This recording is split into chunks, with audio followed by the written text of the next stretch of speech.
కాదు వాళ్ళు అంటారు కదా, అవునండి. మేము తీసుకుంటాం.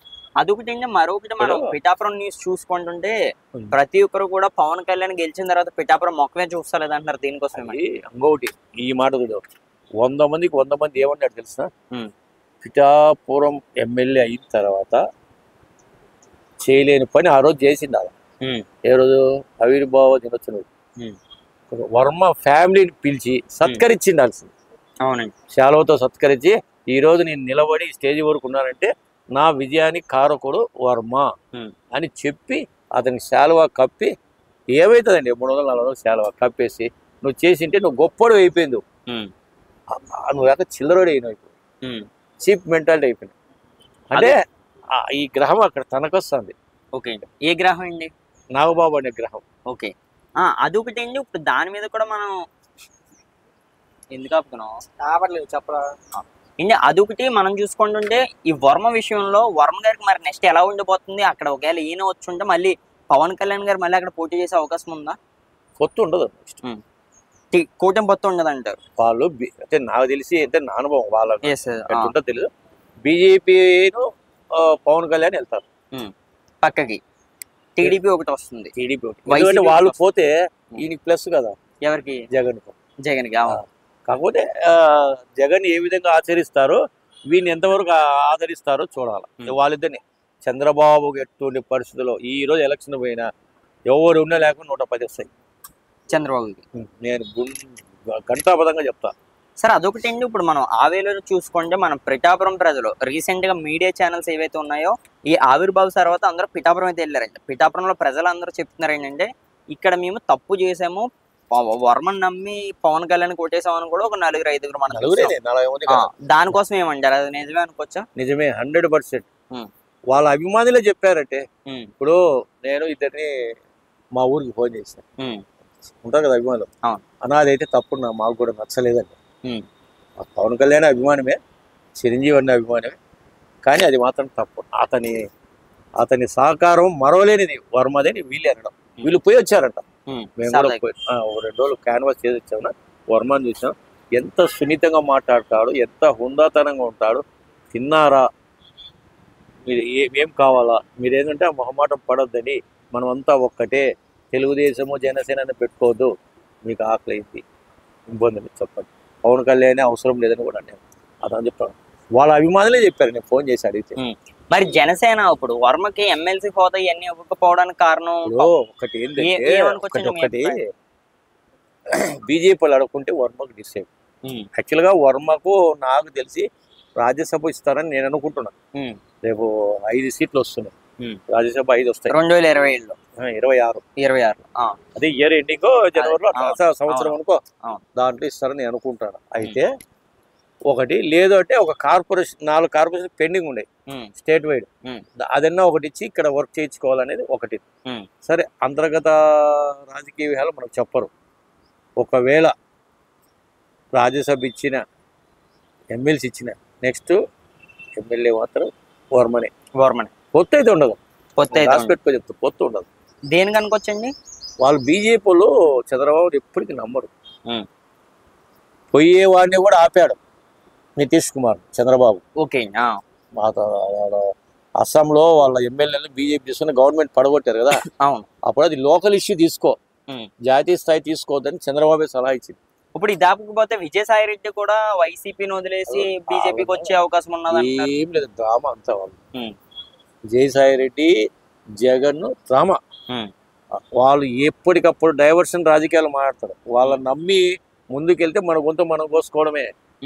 అంటే విజయసాయి రెడ్డి కూడా రీసెంట్ గా మనం చెప్పాడు, నేను వ్యవసాయం చేసుకుంటా, నేను కాషాయం తొడుగుతా అన్నప్పుడు చాలా మంది ఏమంటున్నారు ఒకటి. ఓకే, మనం కూడా దీనికి విలువ ఉండాలి కదా.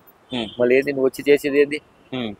ఇప్పుడు అతను ఒక యూనివర్సిటీ పెట్టాలని ప్లాన్, యూనివర్సిటీ ఛానల్ పెడుతున్నాడు. ఎవరు? విజయసాయి. 2 ఛానల్ ప్రబోధలు పెట్టాడు. మళ్ళీ అది 2టికి వస్తుందా, 1కి వస్తుందా? ఒకటి ఈయన సొంతం, ఒకటి పార్ట్నర్ గా. ఓకే. ఏ ఛానల్స్? మీడియా ఛానల్స్ అండి. మీడియా ఇప్పుడు ఏబిఎన్, శాటిలైట్ ఛానల్స్, అట్లా ఆ విధంగా. ఈ కాదు, యూట్యూబ్ సంబంధం కాదు, సోషల్ మీడియా డైరెక్ట్ ఛానల్. సాక్షి మాదిరి బీజేపీ అండదండలతో వీళ్ళంతా రేపు పవన్ కళ్యాణ్తో సహా చంద్రబాబు దాడి వీళ్ళంతా పక్కలో బల్లెమో రాసి పెట్టు ఈరోజు చెప్తున్నా ఎక్కడైనా. మరి ఇలా ఉంటే మరి జగన్మోహన్ రెడ్డి గారు రారనుకోవచ్చా? ఇప్పుడు నిన్న ఏమైందంటే ఒకే ఒక్కటి, వీని అరాచక పాలనకు బుద్ధి చెప్పకపోతే కష్టం. ఒకటి చీలకూడదు ఎవరికి జగన్ది. పవన్ కళ్యాణ్ ఆ రోజు చెప్పింది ఎలక్షన్ వరకు అటువంటి తర్వాత స్టార్ట్. వాడు 15 సంవత్సరాలు ఉండాలా అని కూడా అన్నాడు. అది వాస్తవమే. వాడు ఉన్నా లేకపోతే వీడు ఉంటాడు. అయితే అంతవరకు ఉండదు. 20 నేను చెప్తున్నా చూడు 4-5 పాయింట్లు. నిన్న టెస్లా తిన్నాను, నిన్న యూట్యూబ్లో పెట్టారు వాళ్ళు. అవును, ట్రంపే వద్దని ఆర్డర్స్ ఇచ్చాడు. అవునండి, కానీ వాళ్ళు పెడుతున్నారు కేవలం చంద్రబాబు కోసం. మాట ఇచ్చాం, ఫోన్లో మాట్లాడాడు. బాంబే, మహారాష్ట్ర, ఉత్తరప్రదేశ్. కానీ యూపీ మంచి ఫెసిలిటీస్ ఇచ్చింది, దానికి డబుల్గా ఇచ్చాడు. ఇప్పుడు వాళ్ళు ఇమ్మీడియట్గా వస్తే ఇంటర్నేషనల్ ఎయిర్పోర్ట్కు ప్రపంచంలో ఏ ఇంటర్నేషనల్ ఎయిర్పోర్ట్ లేని మన అమరావతిలో 6,000 ఎకరాలతో. అదంతా అబద్ధం, కేవలం ఓట్ల కోసమే సూపర్ 6 అని చెప్పారని కూడా ప్రచారాలు చేస్తున్నారు. 6 ప్రచారం పెట్టు. దీనికోసము అమరావతి మొత్తం సుమన్ టీవీలు వస్తుంటాయి. అవును, ఇప్పుడు అంత స్థాయికి వచ్చింది. ఇంటర్నేషనల్ ఎయిర్పోర్ట్ ఆల్రెడీ 3,000 ఎకరాలు అక్కడ ఉంది. అవునండి, ఇంకొక 2,000 ఎకరాలు కూడా సేకరించారు, ఇంకో వెహికల్. అంటే ప్రపంచంలో అన్ని ఫ్లైట్లు అక్కడికి రావాలి. ఎందుకంటే ఇంటర్నేషనల్ వరల్డ్ ఆర్గనైజేషన్ ఎప్పుడైతే అభివృద్ధి అవుతారు. అది వైజాగ్ అంటున్నారండి, శ్రీకాకుళం దగ్గర శ్రీకాకుళం ఇంటర్నేషనల్ ఎయిర్పోర్టే. వాడు రామ్మోహన్ నాయుడే కదా మంత్రి. నా నియోజకవర్గం కాబట్టి నాకు ఒక విలువ ఉండాలి కాబట్టి పెట్టుకోవచ్చు, తప్పదు. నీకు రాజమండ్రి, వైజాగ్, శ్రీకాకుళము, తిరుపతి, ఇంకా నెక్స్ట్ ఈ 5 ఇంటర్నేషనల్ ఎయిర్పోర్ట్ గుర్తుపెట్టుకో. ఒకటి. రెండోది ఏంటంటే టెస్లా. అవునండి, ఇలాంటి ఈ హైడ్రో ఆక్సిజన్ది వీళ్ళు పెడుతున్నారు కదా. అవునండి, ఎన్ని 50 ప్లాంట్లు పెడుతున్నారు రిలయన్స్. అది 56, 59, 60,000 కోట్లు అనుకో. అది డిసైడ్. ఇట్లన్నీ ఒక జోన్గా తీసుకో. ఒకటి. రెండోది ఏంది అమరావతి. 3 పోలవరం. వాని ఎయిమ్, చంద్రబాబు ఎయిమ్. పోలవరం అమరావతి అన్నది అసలు పూర్తవ్వని కూడా మాట్లాడుతున్నారు. కేవలం మళ్ళీ ఎన్నికల విషయానికి ఒక్క విషయం చెప్తా చూడు. నేను మొన్న తెలియక ఏం చేశానంటే ఒక ఫోటో వేశారు. చంద్రబాబు ముఖ్యమంత్రిగా ఉన్నప్పుడే ఇట్లా గోడలు వేసాయి. అవునండి, అమరావతిలో స్టేడియం. ఇండియాలో నెంబర్ 1, 135,00,35,000 మంది కూర్చుంటారు. 1,25,000 మంది హైయెస్ట్ మోడీ స్టేడియం గుజరాత్ అహ్మదాబాద్ లో చూడు. అవునండి, అది సర్దార్ వల్లభాయ్ పటేల్ స్టేడియాన్ని పేరు తీసి ఇతన్ని పెట్టారు. ఆయన ఉక్కు మనిషి. అట్లా తీసి ఈయన పేరు పెట్టారు. అది 1,20,000 మంది కెపాసిటీ. ఇది 1,35,000 మంది. మొన్న ఒక ఫోటో వేసింటే ఏంది ఎప్పుడు ఏంది ఇది గ్రాఫిక్స్ అని చూస్తే నేను విజయవాడలో ఫోన్ చేసిన, నువ్వు పలానా ఏరియాకి ఎప్పుడన్నా పోయినావా? అదే రోజు ఈ గుండు సూదిరి శ్రీనివాసులు గుండు సూది ఇచ్చా యూట్యూబ్ లో వస్తాడే అతను నాకు అక్కడే లైన్ లో కలిపారు. లేదంటే నేను చూశాను. ఇప్పుడు ఆయన విలేకరు కదా ఛానల్, అది చూశాడు. మొన్న వచ్చిన ఫోటో వరకు క్లియర్ గా ఉంది అంటే అప్పుడే కట్టాడు. అర్థమైందా? ఇంకొకటి, ఈ నెల ఆఖరికి అప్పుడు ఈ ఐకాన్ లో కొన్ని కట్టారు కదా.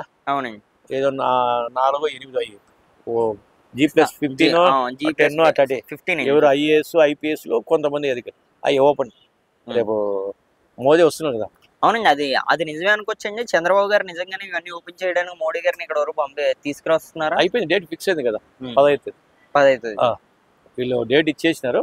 వాళ్ళు ఓకే అని చెప్తే ఆ డేట్కి ఆయన ఏమన్నా ఖాళీ ఉన్నాయా లేదంటే ఒక రోజు అటు ఇటు 15 నుంచి 20 లోపల వాళ్ళు కూడా టైం ఇచ్చాడు. ఆ డేట్స్ మంచి రోజు చూసుకొని పెట్టారు.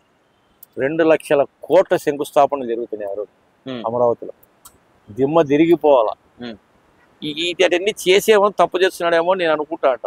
వాళ్ళకి ఏమంటే మండుతూ ఉంటది. రాష్ట్ర ముఖ్యమంత్రి ఏంది, దేశ ప్రధానిని గెస్ట్ గా పిలవడం, అవి రావాల్సిందే. ఎవడైనా ప్రభుత్వం ఏదైనా పార్టీ ఏదైనా రావాల్సిందే. కాకపోతే ఏదైతే దాన్ని ఏమంటారు టేక్ ఓవర్ చేసినట్టు. అందుకే వానికి గుండె దడదడ అంటది. అయితే దేశంలో సెంట్రల్లో వెళ్ళిపోవాలంటే ఆ రోజు వాజ్పేయి టైంలో నేను వెళ్ళిపోయాడు సార్. 2 సార్లు అవకాశం వచ్చిందా మీకు తెలిసి? దేవేగౌడ, గుజరాత్ వీళ్ళిద్దరి టైంలో ప్రధాని ఆయనే. నాకొద్దు, రాష్ట్ర అభివృద్ధి తెలుగు జాతి మనకు నెంబర్ 1గా ఉండాలా, ఆంధ్రప్రదేశ్ రాష్ట్రం నెంబర్ 1 ఉండాలా. అప్పుడు ఉమ్మడి రాష్ట్రం అనుకోండి. నిన్న ఎవడో అసెంబ్లీలో అడిగాడు, ఎవరైనా తిక్కనే అడుగులారా బీఆర్ఎస్, మళ్ళీ వాడు నాకు తెలిసి బీఆర్ఎస్ ఎమ్మెల్యే అనుకుంటా, అవును సార్. మన మొహం ఎప్పుడు తెలియదు, కాంగ్రెస్ అంటారు. దాని తర్వాత ఏం డెవలప్ చేశారు బీఆర్ఎస్ వాళ్ళు కాంగ్రెస్ వాళ్ళు చెప్పండి, అదంతా చంద్రబాబు క్రెడిటే కదా అని చెప్తున్నారు.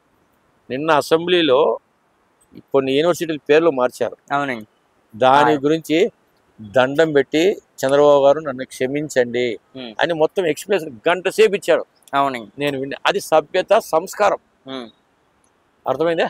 Yes sir. ఇప్పుడు సురవరం సుధాకర్ రెడ్డి ఎవరైనా పేరు పెట్టాడు యూనివర్సిటీకి, అది ఎన్టీఆర్ పేరుది. దానికి ఏమిటి అంటే అక్కడ యూనివర్సిటీ ఉంది, ఇక్కడ యూనివర్సిటీ, అక్కడ ఒక జీవో ఉంటుంది, ఇక్కడ ఒక జీవో, అంటే ప్రాబ్లమ్స్ వస్తుంది. స్టేట్ డివైడ్ అయిపోయింది.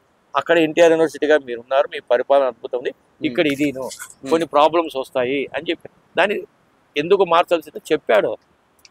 నీకు అంతకన్నా ఇంకేం కావాలా? Okay sir, thank you sir.